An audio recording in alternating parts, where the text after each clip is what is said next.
2026 धनु राशि वालों के लिए कैसा रहने वाला है, इसकी जानकारी देने का हम प्रयास कर रहे हैं। तो सबसे पहली बात है स्वास्थ्य। तो स्वास्थ्य आपका बहुत अच्छा रहेगा, विचार आपके अच्छे रहेंगे और धार्मिक विचार आपके अंदर उत्पन्न होंगे। धर्म कर्म करने की आपकी जो है प्रवृत्ति बनेगी और आपका बहुत ही सुंदर जो है ये शारीरिक सुख आपको प्राप्त होगा।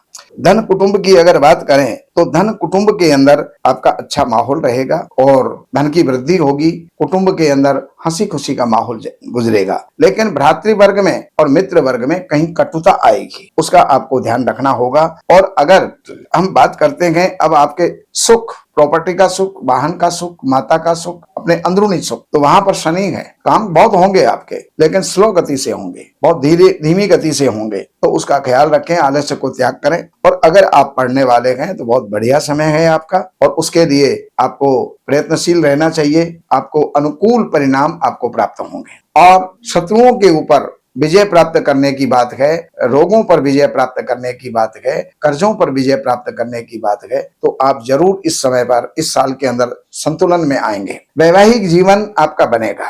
अब तक अगर वैवाहिक जीवन आपका नहीं बना है तो वैवाहिक जीवन बनेगा। नए कारोबार की जो है शुरुआत होगी और आपका मैत्रीपूर्ण व्यवहार रहेगा और आपको एक पार्टनर जो है वो मिलेगा जिसके साथ में आप व्यापार कर पाएंगे। अगर आयु संबंधी बात करें तो आयु का पक्ष आपका ठीक है। भाग्य का पक्ष, वहां पर केतु विद्यमान है, कुछ रुकावटें आपको होंगी और कार्य आपके आगे बढ़ते रहेंगे। लेकिन कारोबार संबंधी अगर बात करें तो कारोबार बहुत बढ़िया जाएगा। आय के स्रोत आपके बहुत बढ़िया रहेंगे और खर्चों में भी कोई विशेष नुकसान वाला ये वर्ष आपके लिए नहीं है।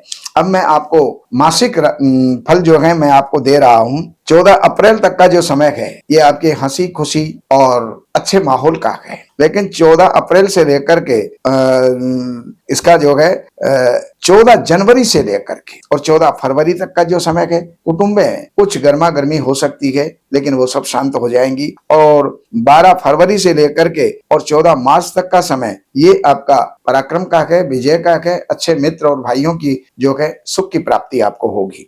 और 14 मार्च से लेकर के और 14 अप्रैल तक का जो समय है, इस समय पर आप कुछ चिंतित रह सकते हैं और उसकी चिंताओं के निवारण के लिए भगवान शंकर का रुद्राभिषेक आपको करना चाहिए। 14 अप्रैल से लेकर के और 14 मई तक का जो समय है, पढ़ाई वालों के लिए, विद्यार्थियों के लिए, इंटरव्यू वालों के लिए यहाँ पर ये बहुत बढ़िया समय गुजरने वाला है, इसका लाभ उठाइएगा। 15 मई से 15 जून का जो समय है ये आपके शत्रुओं पर विजय प्राप्त करने का रहेगा, तो उसमें अपने बुद्धिमानी के साथ में आप विजय प्राप्त करेंगे। 15 जून से लेकर के और 16 जुलाई तक का जो समय है ये पति पत्नी के बीच में आपस में कुछ गर्मा गर्मी हो सकती है। दो पार्टनरों के बीच में जो है वो गर्मा गर्मी हो सकती है, तो उसका ख्याल रखें।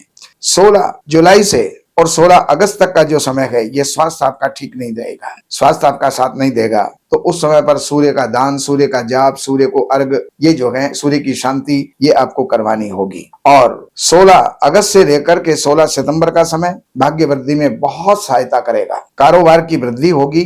और 17 सितंबर से लेकर के 17 अक्टूबर तक का समय कारोबार की वृद्धि का है और 17 अक्टूबर से लेकर के 17 नवंबर का जो समय जाएगा उसके अंदर आपको आकस्मिक रूप से लाभ भी होंगे, तो कई प्रकार की अड़चने भी आपको आने को यहाँ पर रहेगी। खर्च जो है आपका लगभग संतुलित रहेगा। तो ये कुल मिला करके 2026 का वार्षिक फल हमने आपको दिया। बाकी जानकारियों के लिए अगर आपके पास में बर्थ डिटेल है, जन्म की तारीख है, महीना है, सन है, समय है, जन्म स्थान है, तो इन नंबरों पर संपर्क करके कार्यालय से अपॉइंटमेंट लेकर के कार्यालय की सेवाएं अर्पण करके और आप जो भी जानना चाहते हैं वो जान करके लाभ उठाइएगा। नमस्कार।